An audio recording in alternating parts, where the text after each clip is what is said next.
What's good, everybody? Welcome back to my channel. It's your girl KD, and I'm back with another video. What's good, y'all? How y'all doing? If you're concerned, I am doing well. I'm doing real well, actually. If y'all haven't caught up, I'm on a weight loss journey. Make sure you click the thing popping up in the corner of this video and catch up on that video because I am on a journey of losing weight. You know, building myself back up physically, mentally, and emotionally, you know, all that good stuff. But today we're going to be doing a brand new reaction video called My Nice Neighbor, and it's a serial killer true crime created by the Infographics. And I'm very excited to review this because I love true crime. I love, you know, the criminal justice realm because that's what my degree is in. I am a criminal justice graduate, bachelor's of science, and yeah, that's what my studies was in. So today we're gonna be reacting to that. Make sure you like, comment, and subscribe. Make sure you follow me on all my social medias popping up as well as in the description below. If you are a brand new subscriber and you like this content, hit subscribe. What you waiting on? And if you're an OG, what's good, y'all? Welcome back to the channel. So yeah, let's jump into this video. So my lyrics been a long time waiting for you, and then you push me away. Painkillers for breakfast, I ain't feeling the day. I'm fucking geeked up, but I tell her I'm okay. Alright, we have switched to my cam. Now y'all can see everything. Y'all like it? Don't it look good? It looks good, don't it? I know it does. It's fine. Alright, let's get into this video. February 8, 1983, a plumbing company has been called out to 23 Cranley Gardens, a large house in a respectable leafy suburb of North London. The occupants of the flats in the property have been complaining to the landlord about blockages. Some of them at times have noticed a strange malodor wafting into their nostrils, something akin to the smell of a dead animal. Michael Catran, the guy tasked with the job of finding the cause of the blockages, opens a drain cover. He's immediately repulsed by the stench, but determined, he digs his hands into the drain and pulls out the sludge. Why would you? Heck nah, boy. Heck nah, boy. What is your problem? He goes down to the sewage. First of all, you went to the sewage, and then when you get down there, you open it, and that smell wafts you in the face. You know what I'm saying? And your first thought is, let me stick my hand down there? Sir, no. To his disgust, he attracts what looks like flesh and small pieces of bone. Ugh. Two of the house's occupants come outside to talk to Catran. One of them remarks, "It looks to me like someone's been flushing down their Kentucky Fried Chicken." The person that says this is Dennis Nilsson, the occupant of flat 23D. He's amiable and seemingly intelligent, a bespectacled man with the appearance of the cliched accountant. In truth, he's a seriously deranged serial killer, a former soldier and ex-cop whose crimes are so appalling, so hideous, they would make any person ponder the deformities of this thing we call human nature. Dennis Nilsson was born November 25, 1945, in a small, rugged fishing town in Aberdeenshire, Scotland. His father, a Norwegian, arrived. Can you imagine, like, living next to a serial killer? Like, at all? Like, can you imagine that? Like, him being like, you being like, hey, neighbor, hey. And he's be like, like, can you imagine that? Like, that's crazy. I couldn't imagine living next to no serial killer. I couldn't do it. In Scotland after the German occupation of Norway, and that's where he meets Dennis's mother. As is so often the case with future killers, the vast map of childhood for young Dennis was marked with many periods of sadness. The three children of the marriage were all conceived only when the itinerant soldier decided to visit now and again. And there was no love, just carnal instinct driven by a soldier's loneliness. Not surprisingly, the marriage didn't last long. Still, the one person that young Nilsson adored was his grandfather, a man that took him on walks through the sand dunes as the waves of the foreboding North Sea smacked the shore. He loved his grandfather dearly, and then, age 62, while out fishing, the grandfather died of a heart attack. Dang. Even as a young kid, Nilsson was plagued by melancholy, often saying that until his grandfather returned from those fishing trips, his life was just empty. And then he was gone for good. This constant needing for someone there, someone to love who'd never leave, could have been the making of the monster to come. That's something you budding psychologists can tell us at the end. In his early teens, Nilsson realized he was a homosexual, but this was something he kept quiet. He felt confused, ashamed, more so because he was attracted to boys that looked similar to his own sister and brother. At one point, he touched his brother while Whoa. Disclaimer, I didn't know it was gonna be like that up in here. I'm sorry if this is sensitive to anybody who has experienced these circumstances. I apologize. I did not know that this type of content was in this video. So let me put that out there. I don't condone that. And I hope that if you did go through that, I'm sorry for your experience and I hope that it gets better for you. I truly apologize. Okay, now that we got that out the way, why is he attracted to people that look like his brother and sister? Like, and obviously in the next part that I'm gonna be playing, he was attracted to his brother because he, you know, did things to his brother. That's crazy. Like, I don't even like my own brother. Like, my brother's handsome. Both of my brothers are very handsome, but it's like, I don't want nobody that look like them.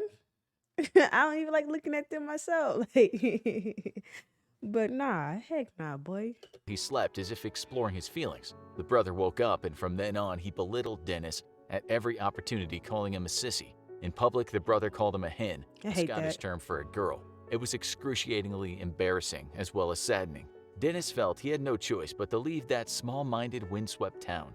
At age 16, he did just that, moving to England to train with the Army Catering Corps. He loved it, every minute of it, except for the fact that he had to keep his attraction to his fellow soldiers a secret. To yourself. Deployed in West Germany, Don't these ask, don't mixed feelings tell. of his coalesced and churned. His antidote to his agony was hitting the bottle, a habit it would turn out that was very useful for a serial. I think that's just like every army person. It's like, because when you go to the military, you have to kind of give up drugs and all those different things. And a lot of people that have given up drugs normally turn to alcohol. I did that, you know. I was in college, I did things, you know what I'm saying? But once you give that stuff up, and you go to the military, everybody is an alcoholic. I don't care what nobody says. Everybody is an alcoholic, unless you just, you know, are completely against alcohol. But most of my old military buddies are alcoholics. Killer. He wanted a man, but he knew what would happen if he came out in the army. Let's not forget this was the early 1960s England, a time of pervasive homophobia. Nilsson was struck with his fantasies, ones that consisted of a passive lover, a man completely subdued to his will. Better still, an unconscious man. He was then stationed in the Middle East, where Wait. So he wants a man that is like,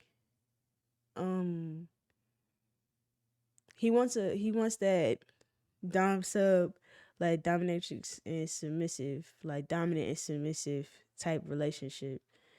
And he wants them unconscious. He likes unconscious people. I don't like where this is heading. I really don't like where this is heading, but we're gonna keep going. Soldiers in his regiment died. He was even kidnapped by an Arab taxi driver at one point and almost died himself. He got away, but the darkness that had always enveloped him grew more intense. He'd seen death. He'd almost died. And now his fantasies were driven by death. They often included intimacy with dead soldiers. It was only a matter of time until fantasy would manifest as fact. In the early 70s, he moved to London and joined the police force. It was then that for the first time he started going to gay pubs and had short-term relationships with other men. You'd have thought his fruition of his sexuality would have been a good thing, finally able to be intimate with another man. But now we're reminded of the loss of his grandfather again. He detested casual dating. He wanted the men to stay with him, perhaps for eternity. He later became a civil servant and eventually rose to the position of executive officer. He was affable, hardworking, a nice guy who folks liked having around the office. But somewhere during all his success, he'd started murdering the men he never wanted to leave him.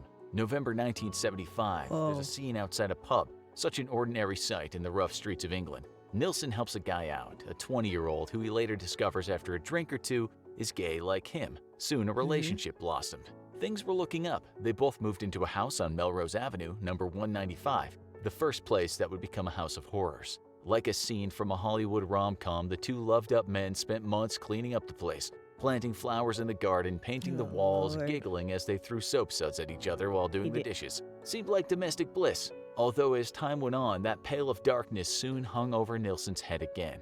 Just a year into the relationship, the soap suds turned into plates and glasses. They hurled abuse at each other, they slept in separate beds and brought other men home. By 1977, the two had gone their separate ways. This would be the last living love of Nelson's life. He met men, but like others before them, they had no intention of...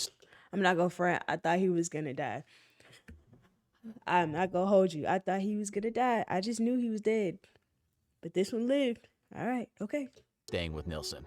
This was problematic for our killer, to say the least. 1978 arrived. Lonely and distraught, Nilsen put all his efforts into working hard through the day and drinking heavily at night. That was when he met his first victim, a teenager who'd been trying to buy booze without much success. Nilsen was out that night on the prowl, and as luck would have it, the boy found someone to buy him booze. After a heavy session on their acquisition, Nilsen woke up to find the sleeping boy next to him. He didn't want him to leave. He couldn't leave. In his mind, he said, "You'll stay with me over the new year, whether you like it or not." Oh, Nilsen took out man. a tie from a drawer and walked calmly over to the sleeping boy. He strangled him and then drowned him in a bathtub full of water. After that, he What? bathed and caressed the body. Now the boy was his. He could do what he wanted. The body stayed under the floorboards for months until Nilsen burned it in that garden he'd once made so pretty.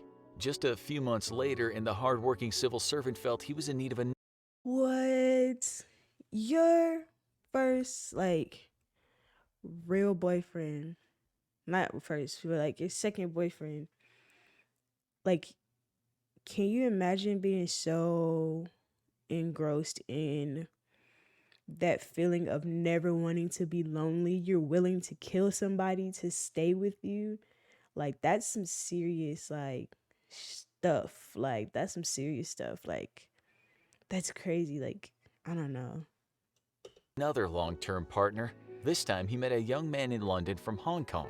Again, after the victim was plied with strong alcohol, Nilsen brought out his tie. This time, it didn't work, and the man escaped. The victim told the cops, of course, but then decided he didn't want to take things any further. Did the cops investigate?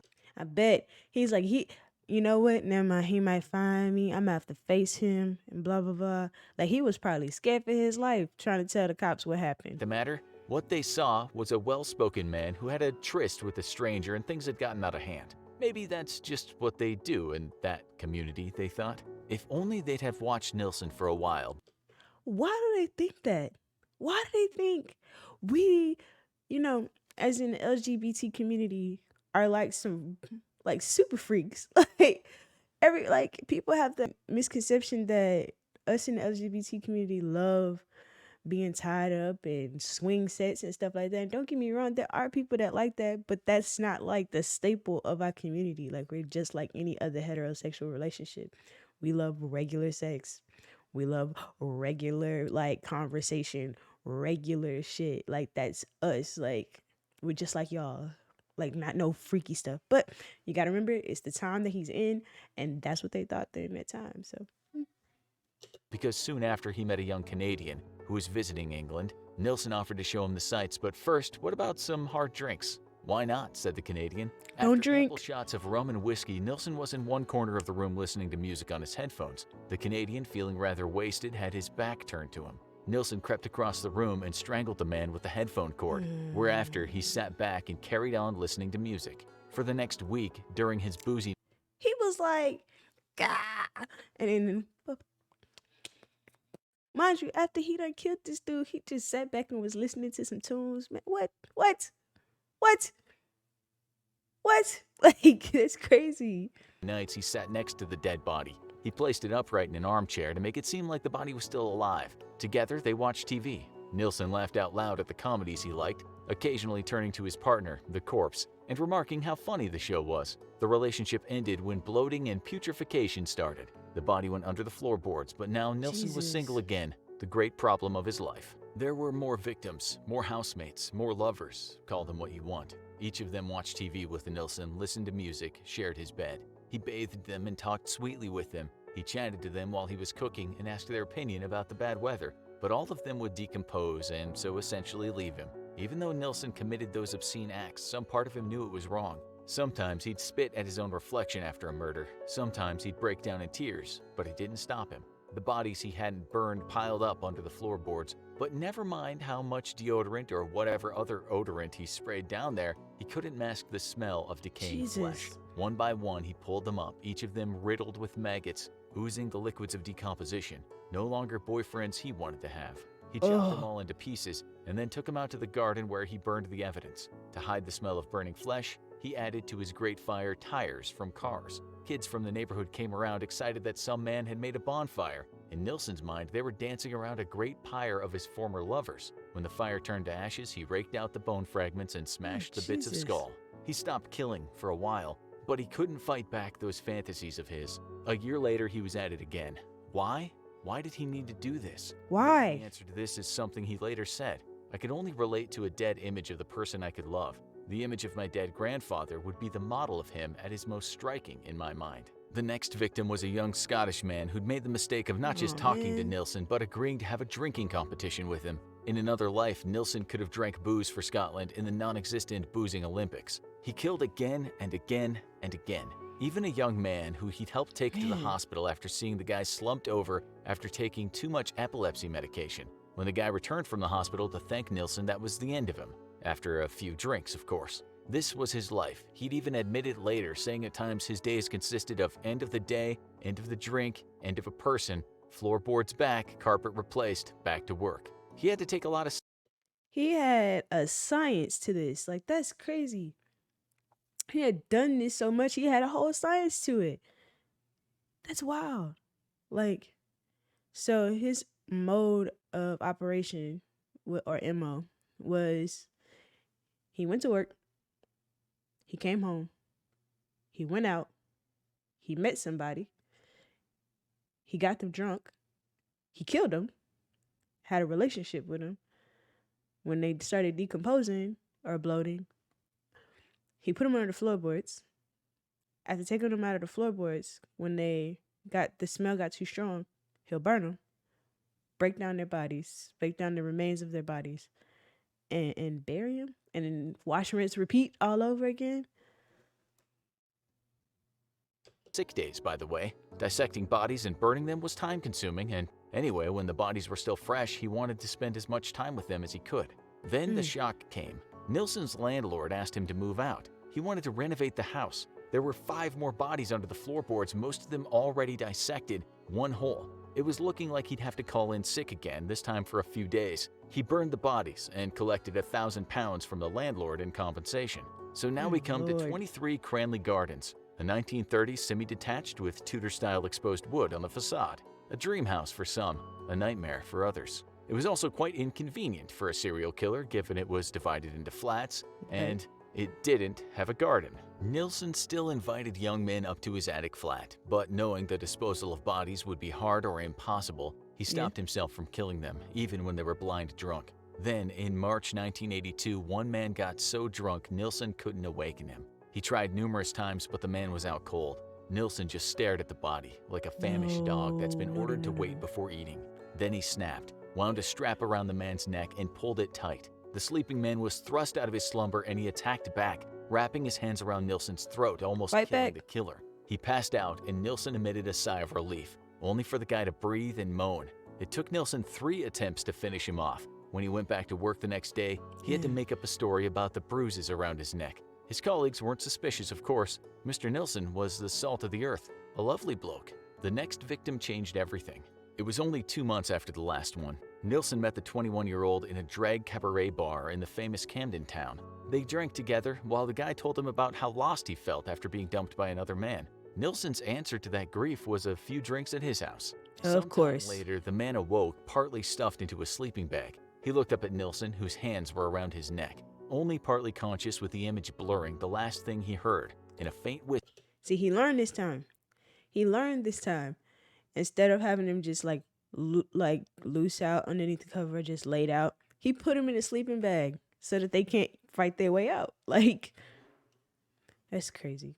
Whisper was, "Stay still." The next thing he knew, he was inside a bathtub, with Nilsen holding his head under the water. Everything then went black. Nilsen, thinking he was done with the man, placed him in the armchair next to him so they could watch some television together. Nilsen's dog, Bleep, joined in the fun. It got up on the armchair and started licking the man's face. To Nilsen's surprise, he thought he noticed some vestige of life in the body.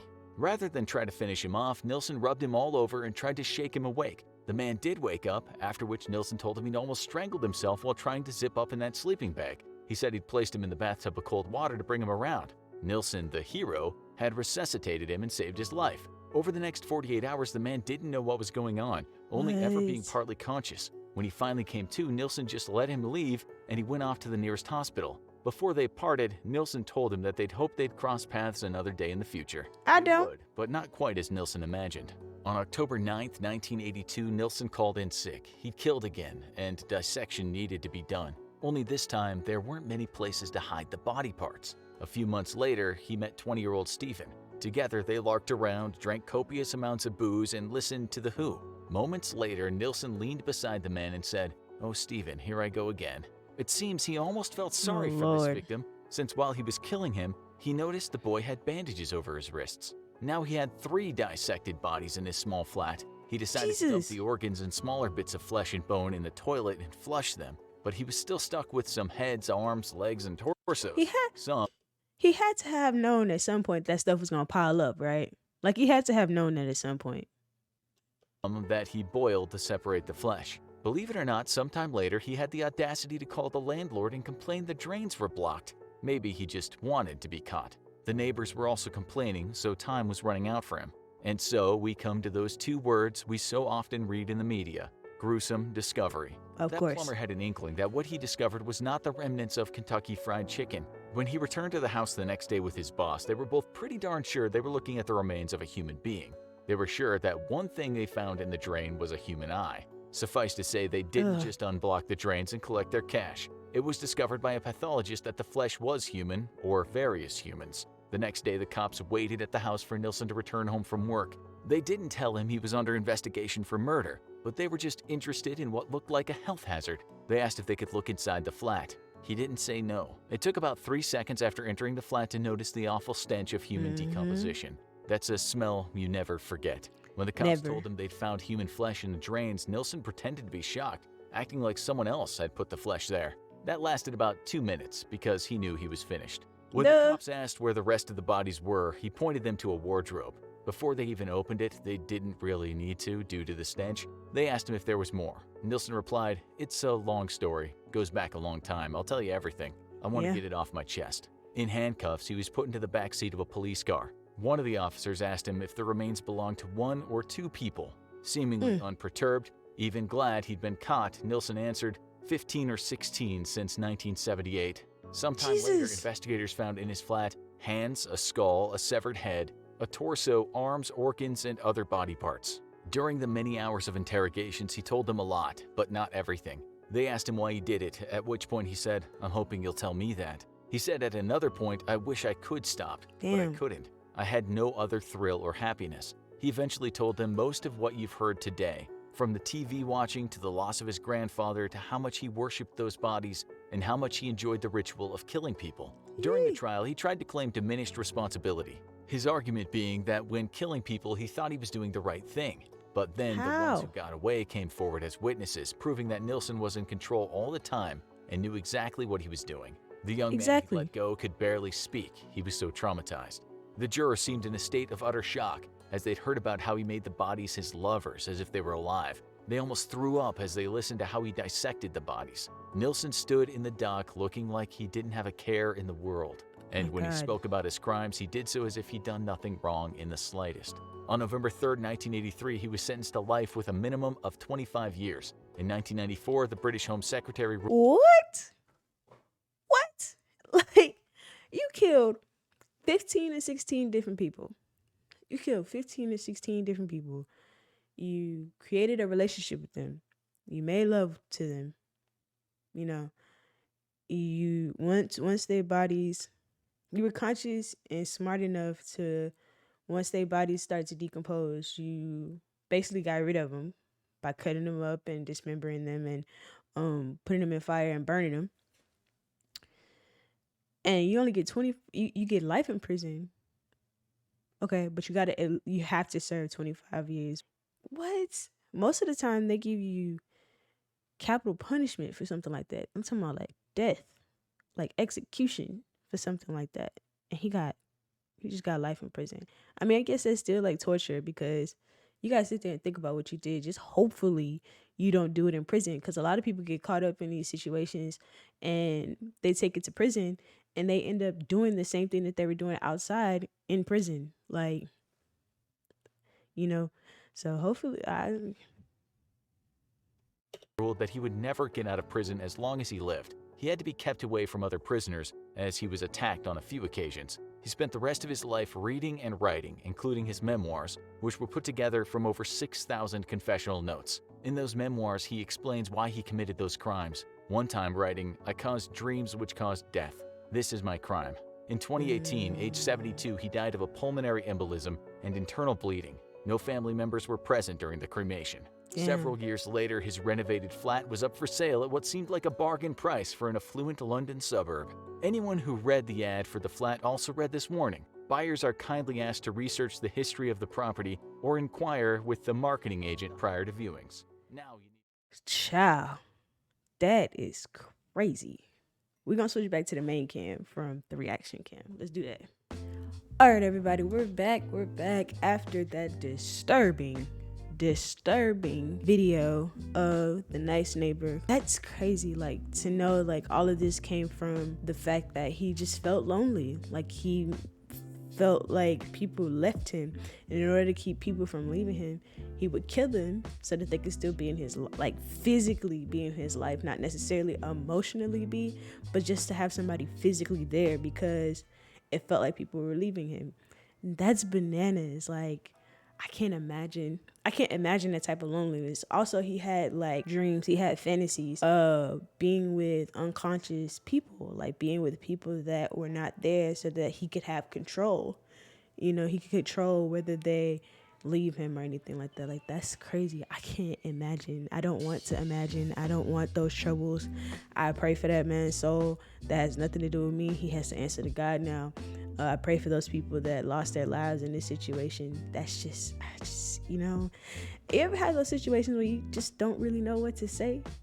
That's what this is for me. Like, I just don't know what to say.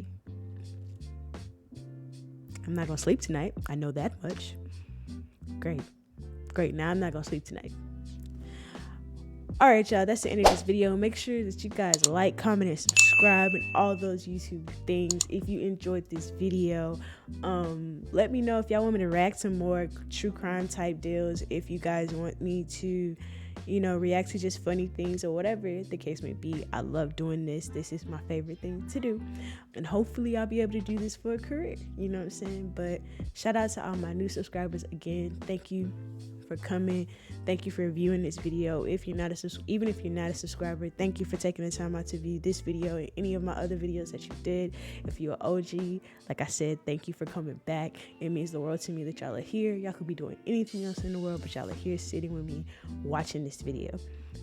Make sure that you also follow me on all my social medias popping up on the screen, as well as in the description below. And yeah, that's what we're gonna end this video. And remember that God loves you, and I do too. Peace.